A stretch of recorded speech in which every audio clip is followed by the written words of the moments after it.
중국 최대 디램 회사 창신메모리 CXMT가 창립할 때부터 삼성 기술을 훔칠 계획이었다는 증언이 우리 법정에서 나왔습니다.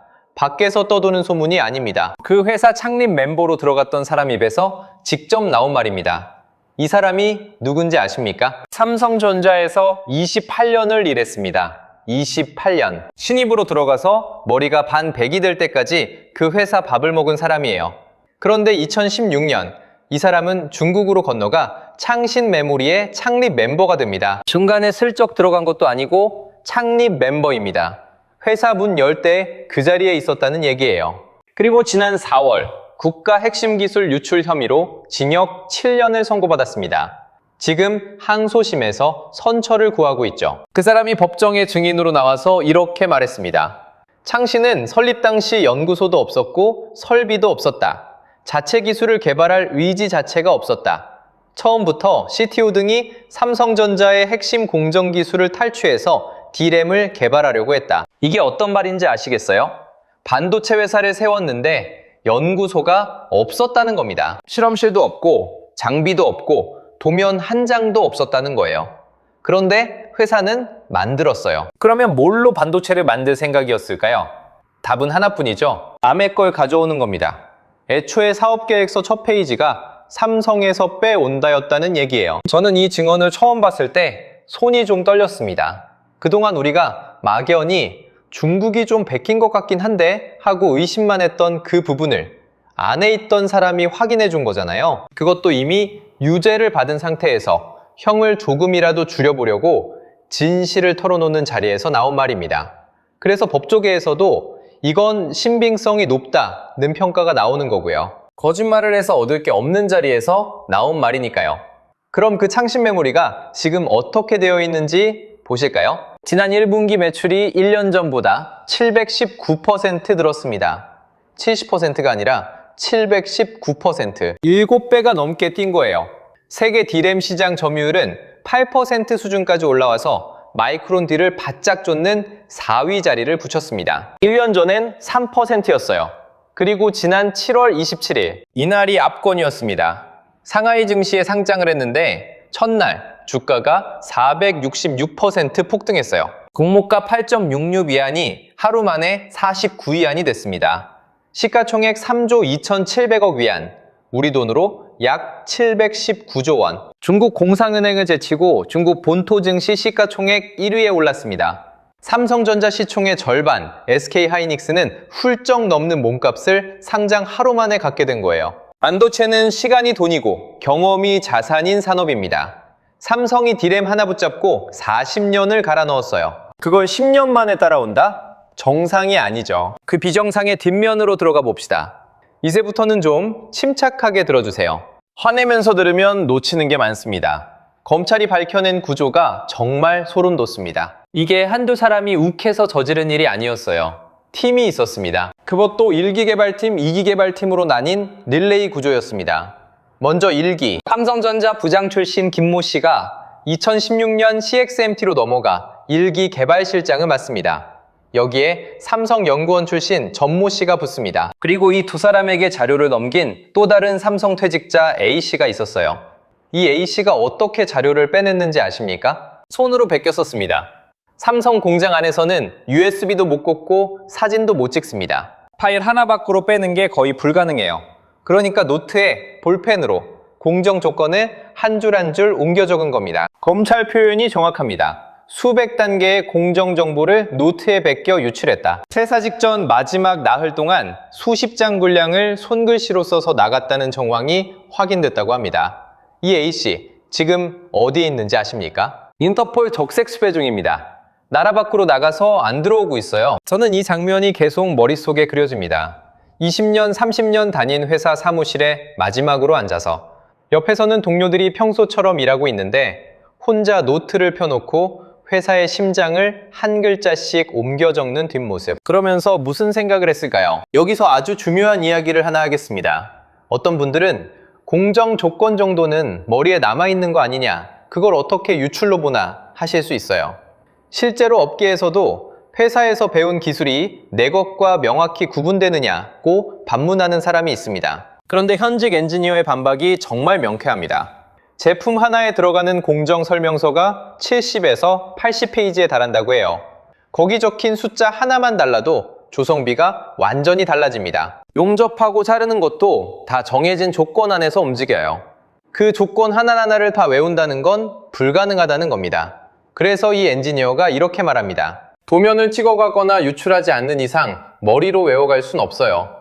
그러니까 노트에 수백 단계를 베껴 적었다는 건 고의가 아니었다는 변명이 통할 수 없는 행위라는 뜻입니다. 자, 1기가 씨를 뿌렸고 2기가 열매를 땄습니다. 지난해 10월 검찰이 구속 기소한 게 이 2기 팀입니다. 삼성전자 전직 임원 양모 씨가 2기 개발실장으로 전체 개발을 총괄했고 전직 연구원 신모 씨가 공정 개발을, 권모 씨가 실무를 총괄했습니다. 이 2기 팀이 한 일이 진짜 기가 막힙니다. 1기가 넘긴 유출 자료를 받아서 삼성전자 실제 제품을 사다가 분해했어요. 그리고 자료가 맞는지 하나하나 검증했습니다. 답안지를 손에 들고 정답을 대조해가면서 문제를 푼 겁니다. 그렇게 제조 테스트를 거쳐서 중국 최초, 세계 네 번째로 18나노 디램 양산에 성공했습니다. 이건 개발이 아니에요. 복원 작업이죠. 대가가 얼마였을까요? 신씨 등이 받은 돈은 4년에서 6년간 15억에서 30억 원. 삼성전자 시절 연봉의 3배에서 5배입니다. 다른 사람은 계약 인센티브 3억, 스톡옵션 3억을 포함해 6년간 총 29억 원을 받았어요. 어떤 유출 사건에서는 연봉 30억에 주거비, 자녀 학비까지 얹어주는 조건이 등장했습니다. 이 사건 하나로 삼성전자가 입은 매출 감소액이 지난해 기준으로만 5조 원. 앞으로 피해 규모는 최소 수십조 원까지 불어날 거라는 게 검찰 판단입니다. 참고로 CXMT는 중국 지방정부가 2조 6천억 원을 넣어서 만든 회사고 유출된 기술은 삼성이 1조 6천억 원을 들여 세계 최초로 개발한 겁니다. 그런데 여러분, 아직 놀라기 이릅니다. 이 사람들이 어떻게 움직였는지를 보면 이게 기업 활동인가, 첩보작전인가 헷갈립니다. 중국 측은 반도체 회사 간판을 달지 않았습니다. 겉으로 보면 그냥 비료회사, 평범한 화학무역업체처럼 보이는 미장 법인을 세워서 인력을 빨아들였다고 합니다. 국정원 감시를 피하려고 사무실도 주기적으로 옮겼어요. 내부 보안 교육 지침도 공개됐습니다. 국정원이 항상 옆에 있는 것처럼 행동하라. 그리고 수사기관 움직임이 강지되면, 예를 들어 누가 출국 금지에 걸리면 메신저로 하트 4개를 보내서 서로 위험 신호를 돌리기로 했다는 겁니다. 하트 4개, 이게 우리 반도체 기술이 새어나가던 신호였어요. 첩보 영어가 아니라 우리나라에서, 우리 엔지니어들 사이에서 실제로 오간 암호입니다. 여기까지가 창신 사건입니다. 그런데 저는 이게 시작도 아니라는 걸 말씀드려야겠어요. 훨씬 대담한 사건이 이미 있었습니다. 청두 가오전. 중국 이름 CHJS라는 회사가 있습니다. 이 회사를 세운 사람이 누구냐? 삼성전자 상무 출신 최모 씨입니다. 그리고 이 회사 설립 단계에 고문으로 참여한 또 다른 인물, 삼성전자 엔지니어 출신 64세 A씨가 아주 흥미로운 일을 합니다. 한국에 헤드헌팅 업체를 차렸어요. 무슨 뜻인지 아시겠죠? 사람 뽑아주는 회사 간판을 달아놓고 삼성전자 핵심 인력들에게 접근해서 기존 연봉의 2~3배 드립니다 하고 스카우트한 겁니다. 그렇게 30명이 넘는 국내 반도체 전문 인력이 중국으로 넘어갔습니다. 결과가 어땠는지 보세요.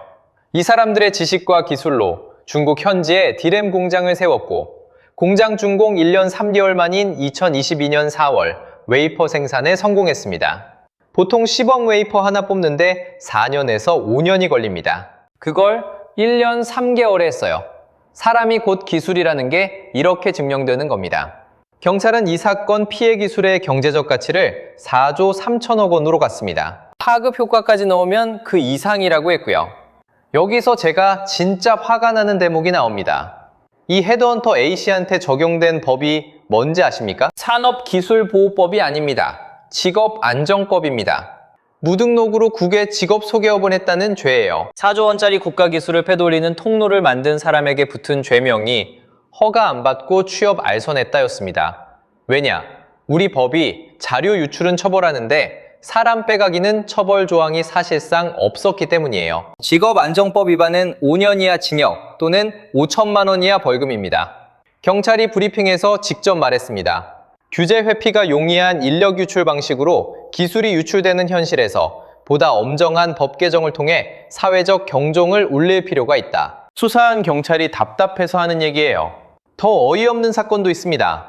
이건 제가 처음 알았을 때 입이 안 닫혔어요. 삼성전자에서 18년, 하이닉스에서 10년, 도합 28년을 임원으로 지낸 반도체 전문가가 있었습니다. 이 사람이 뭘 하려고 했는지 아십니까?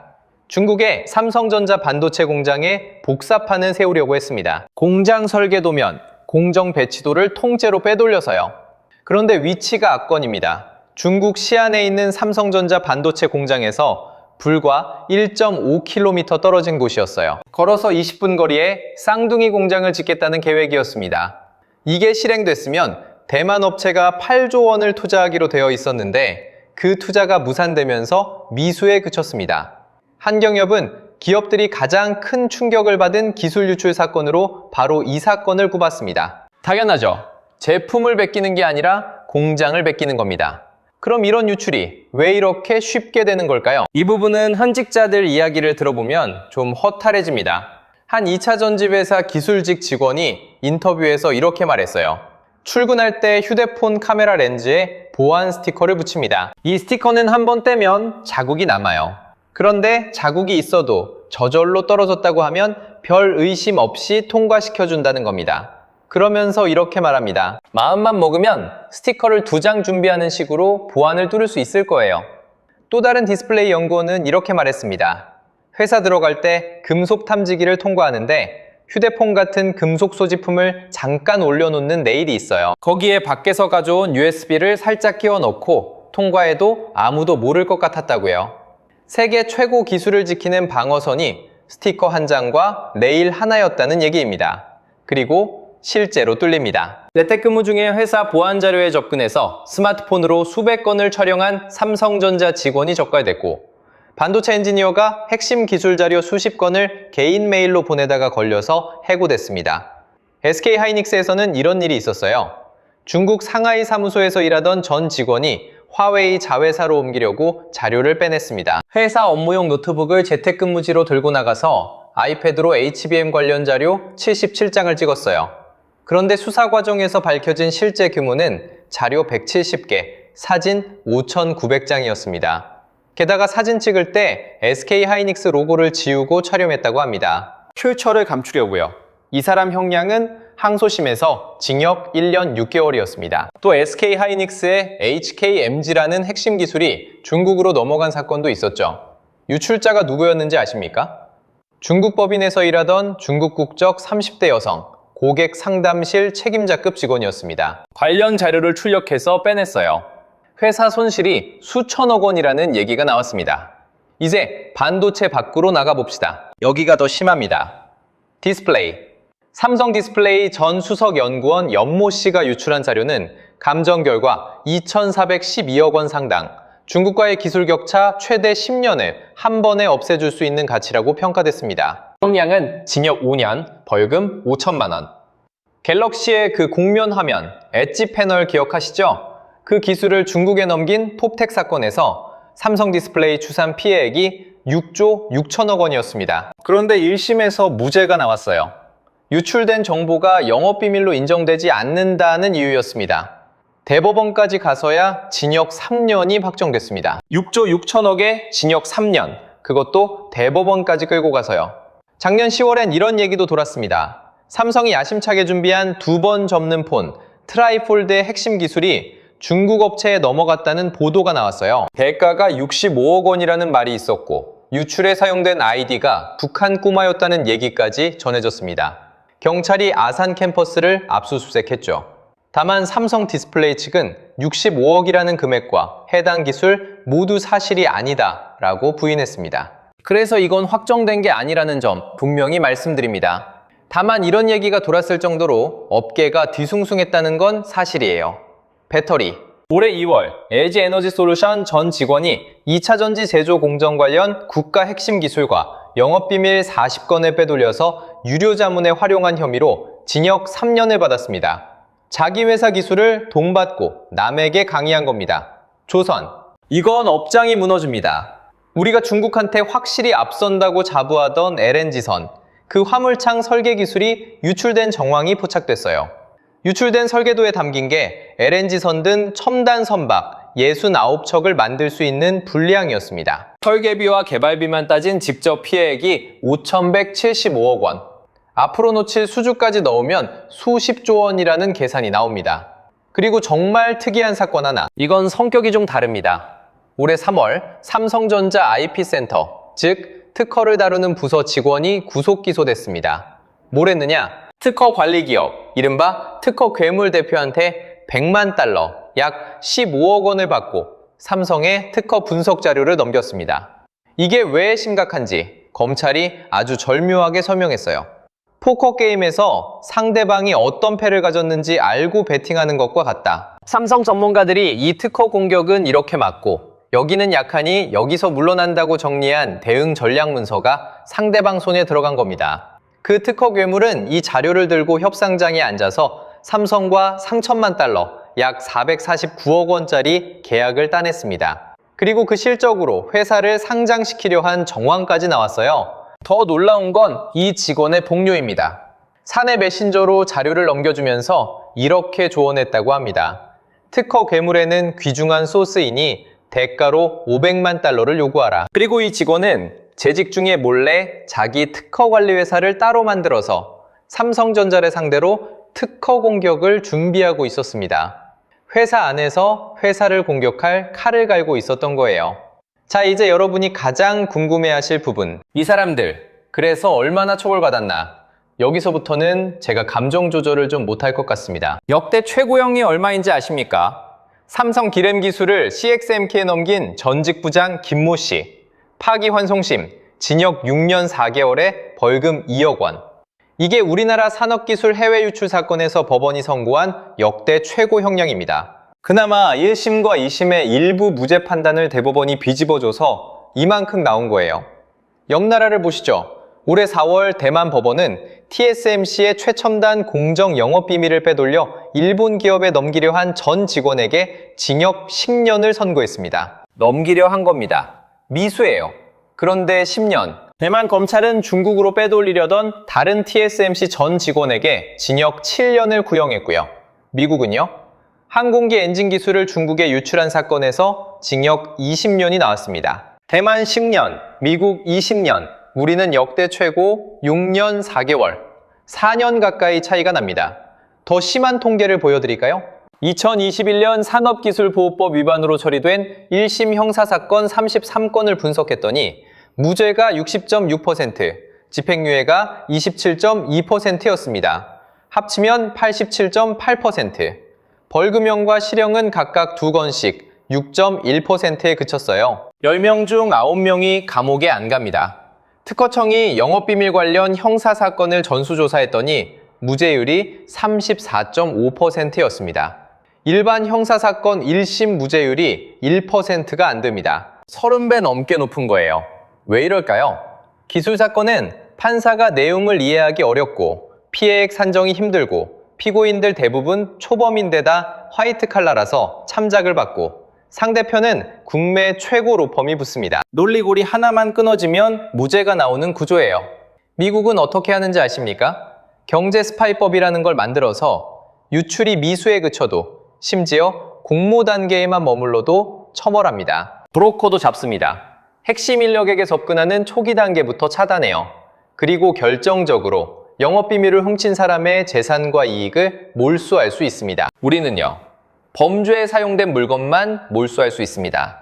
중국에서 받은 30억 원은 그대로 남는 겁니다. 정부도 손을 놓고 있진 않았어요.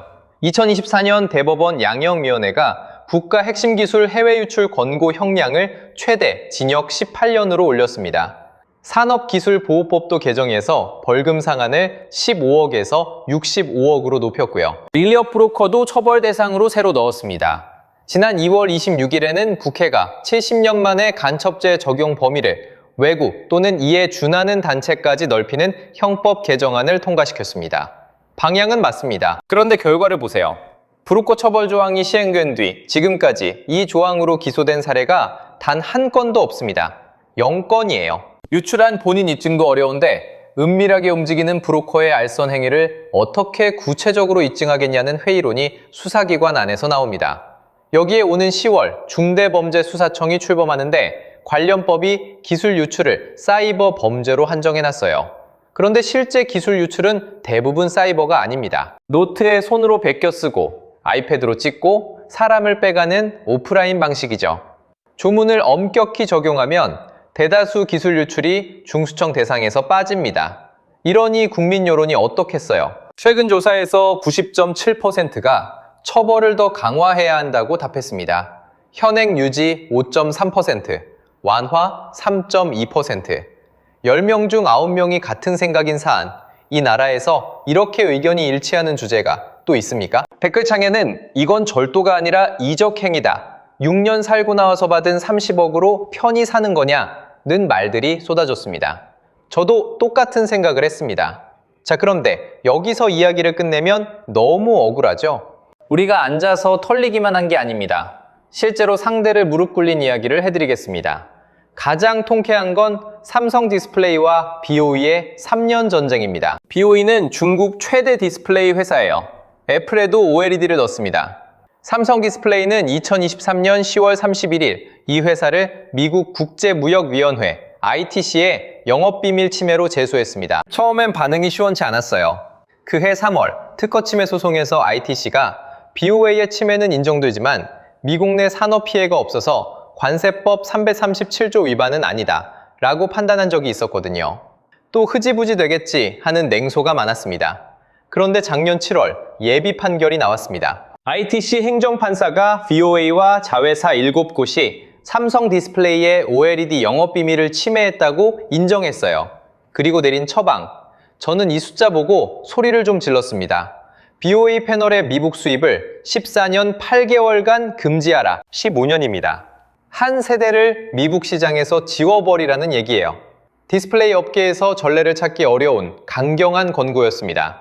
ITC 예비 판결은 조사를 다 마친 판사가 내리는 결론이라 최종 판결에서 뒤집히는 일이 거의 없습니다. 최종 판결 예정일은 작년 11월 17일. 발효되면 애플에 들어가던 물량부터 막힙니다. 그래서 BOE가 어떻게 했을까요? 최종 판결 하루 전 소송을 중단하겠다고 ITC에 통보했습니다. 미국에서, 중국에서 진행되던 모든 소송을 다 접는 조건으로 합의를 본 겁니다. 핵심 조건이 뭔지 아십니까?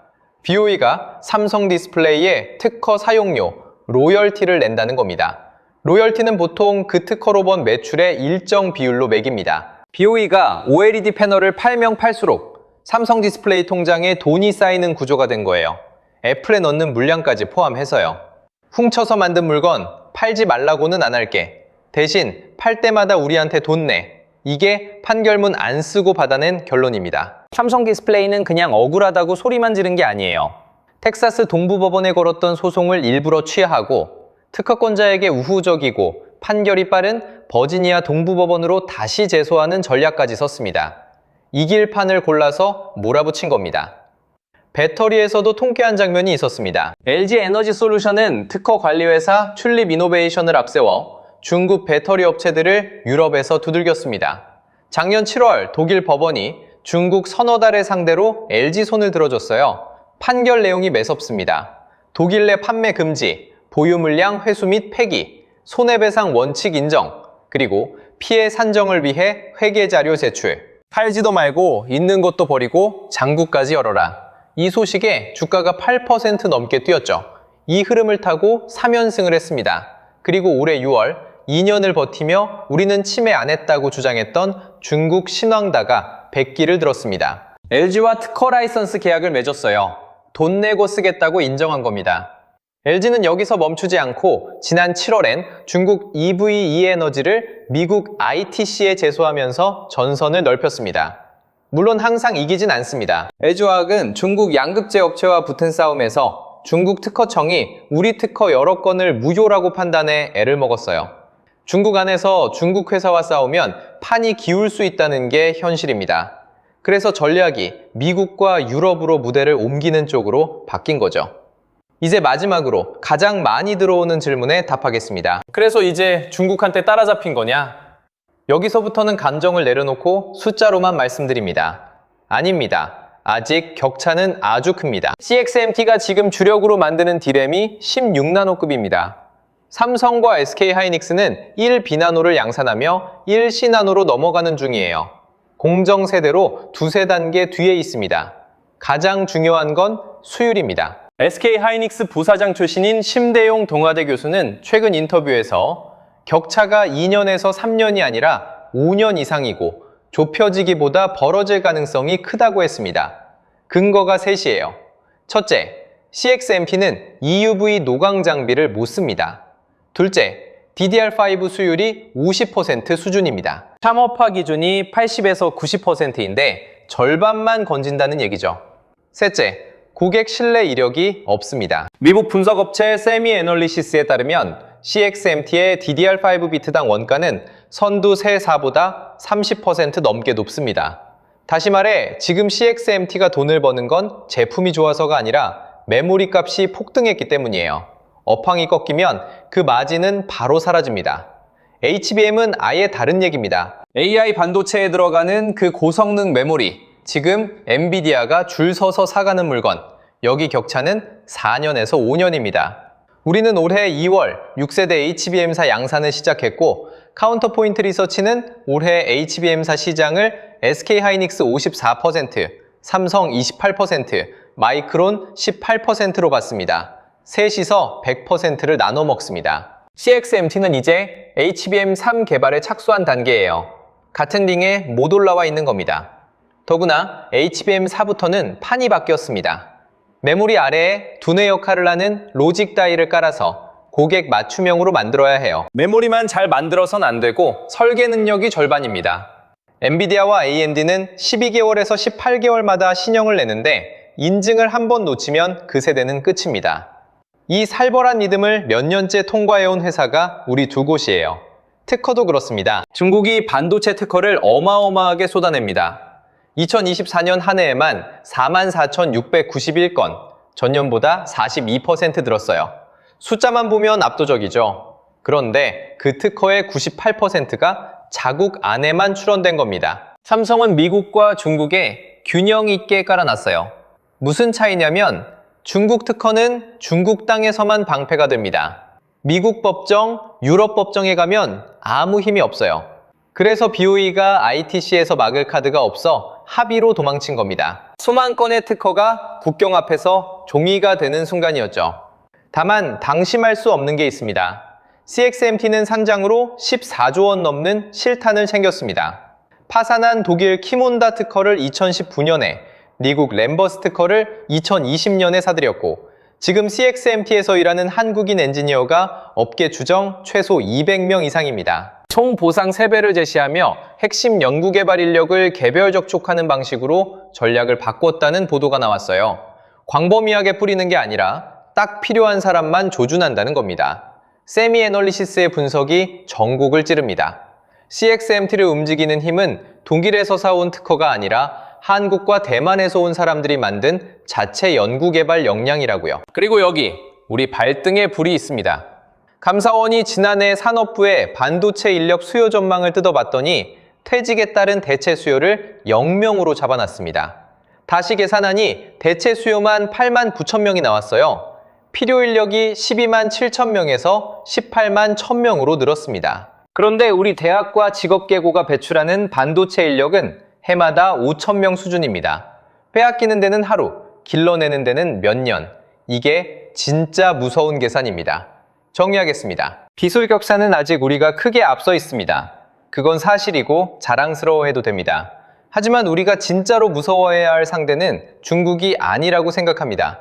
노트에 볼펜으로 회사의 신장을 베껴 적던 그 나흘, 하트 4개를 주고받던 메신저 창, 비료회사 간판을 달고 앉아있던 위장 사무실, 사람 뽑아준다며 차린 헤드헌팅 업체, 삼성 공장에서 1.5km 떨어진 곳에 세우려 했던 쌍둥이 공장, 그리고 그걸 다 하고도 역대 최고 6년 4개월인 이 나라의 법.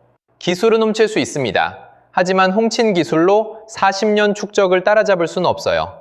진짜 위험은 우리 스스로 물이 새는 걸 보고도 못 막는 겁니다. 이번 증언이 그냥 충격적인 폭로로 지나가는 뉴스가 되면 안 됩니다. 이건 증거입니다. CXMT는 지금 미국 규제 때문에 빅테크의 D램을 못 팔고 있어요. 그런데 D램 값이 폭등해서 애플 같은 회사들이 창신 제품이라도 써볼까 검토에 들어갔다는 얘기가 돕니다. 그 제품이 미국으로 들어오는 순간 이 회사는 설립할 때부터 남의 기술 훔칠 작정이었다는 창립 멤버의 증언이 ITC 테이블에 올라갈 수 있습니다. BOE가 어떻게 됐는지 우리 다 봤지 않습니까? 15년 수입 금지 권고 한 방에 3년에 버티던 회사가 하루 만에 손을 들었습니다. 삼성 디스플레이가 로열티를 받아내는데 걸린 시간이 3년이었어요. 3년을 물고 늘어졌으니까 받아낸 겁니다. 이왕 훔쳐갔으면 팔 때마다 돈을 내게 만들어야죠. 그게 우리가 아는 가장 확실한 복수입니다.